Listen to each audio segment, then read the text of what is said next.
आज हम भारतीय संघीय संसद के बारे में कुछ जानकारी हासिल करेंगे। भारत की संसद राष्ट्रपति, लोकसभा तथा राज्यसभा द्वारा बनती है।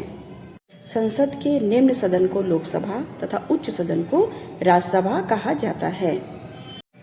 राज्यसभा के सदस्यों के बारे में, राज्यसभा किस तरीके से मिलकर बनती है, क्या कार्य करती है, इसके बारे में कुछ हम जानकारी हासिल करेंगे। राज्यसभा के सदस्यों की संख्या अधिक से अधिक 250 हो सकती है। वर्तमान समय में इनकी संख्या 245 है, जिसमें 12 सदस्यों को राष्ट्रपति मनोनीत करते हैं। ऐसे व्यक्ति जिन्हें कला, साहित्य, विज्ञान, समाज सेवा या सहकारिता के क्षेत्र में विशेष ज्ञान या अनुभव है। शेष 233 सदस्य संघ की इकाइयों का प्रतिनिधित्व करते हैं। राज्यसभा के सदस्य की सदस्यता के लिए उम्र सीमा 30 वर्ष होती है। राज्यसभा के सदस्य के लिए यह जरूरी है कि उसका नाम उस राज्य के किसी निर्वाचन क्षेत्र की सूची में हो, जिस राज्य से वह राज्यसभा का चुनाव लड़ना चाहता है। राज्यसभा एक स्थायी सदन है जो कभी भंग नहीं होती है। इनके सदस्यों का कार्यकाल 6 वर्ष का होता है। इसके 1/3 सदस्य प्रति 2 वर्ष बाद सेवानिवृत्त हो जाते हैं।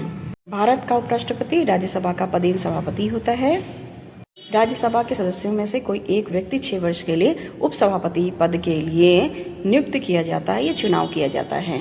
मंत्रिपरिषद राज्यसभा के प्रति उत्तरदायी नहीं होती है। केवल राज्यसभा को राज्य सूची के किसी विषय को राज्यसभा में उपस्थित तथा ध्यान देने वाले सदस्यों के कम से कम 2/3 सदस्यों द्वारा समर्पित संकल्प द्वारा महत्व का घोषित होने का अधिकार है।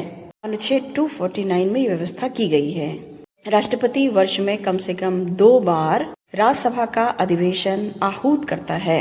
राज्यसभा के एक सत्र की अंतिम बैठक तथा अगले सत्र की प्रथम बैठक के लिए नियत तिथि के बीच 6 माह अधिक का अंतर नहीं होना चाहिए। राज्यसभा का पहली बार गठन 3 अप्रैल 1952 ईस्वी में किया गया था। 13 मई 1952 को इसकी पहली बैठक हुई थी। राज्यसभा में जिसका प्रतिनिधित्व नहीं है वो हैं अंडमान निकोबार द्वीप समूह, चंडीगढ़, दादर नागर हवेली, दमन दीव तथा लक्षद्वीप का। अब हम लोकसभा में लोकसभा के बारे में कुछ जानकारी को हासिल करते हैं और इस वीडियो के माध्यम से जानने का ये प्रयास करते हैं कि संसद की मोटी मोटी रूपरेखा राज्यसभा और लोकसभा द्वारा जो बनती है उसकी रूपरेखा क्या है।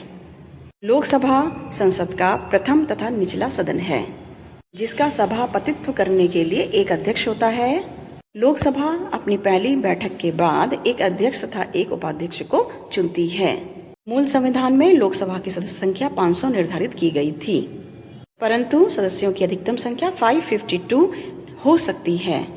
इसमें अधिकतम 530 सदस्य राज्यों के निर्वाचित क्षेत्रों से व सदस्य संघीय क्षेत्रों से निर्वाचित किए जा सकते हैं एवं राष्ट्रपति आंग्ल भारतीयों में से कुल 2 सदस्यों को कर सकता है। वर्तमान में लोकसभा के सदस्यों की संख्या 545 है। इन सदस्यों में से 530 सदस्य 28 राज्यों से 13 सदस्य 7 केंद्र शासित प्रदेशों से निर्वाचित होते हैं तथा 2 सदस्य आंग्ल भारतीय वर्ग के प्रतिनिधि के रूप में राष्ट्रपति द्वारा मनोनीत होते हैं। यह व्यवस्था अनुच्छेद 331 में निर्धारित की गई है। 2001 ईस्वी में संसद द्वारा पारित 84वें संविधान संशोधन अधिनियम द्वारा लोकसभा तथा विधानसभा की सीटों की संख्या 2026 तक यथावत रखने की बात की गई है। लोकसभा के सदस्यों का चुनाव गुप्त मतदान विधि द्वारा वयस्क मताधिकार 18 वर्ष के आधार पर होता है। लोकसभा में अनुसूचित जाति तथा अनुसूचित जनजातियों के लिए राज्यवार जनसंख्या के अनुपात में आरक्षण का प्रावधान किया गया है। यह अनुच्छेद 330 और 332 के अनुसार निर्धारित है। यह प्रावधान केवल 10 वर्ष के लिए किया गया था, लेकिन 10 वर्ष करके ये बढ़ता ही चला जा रहा है।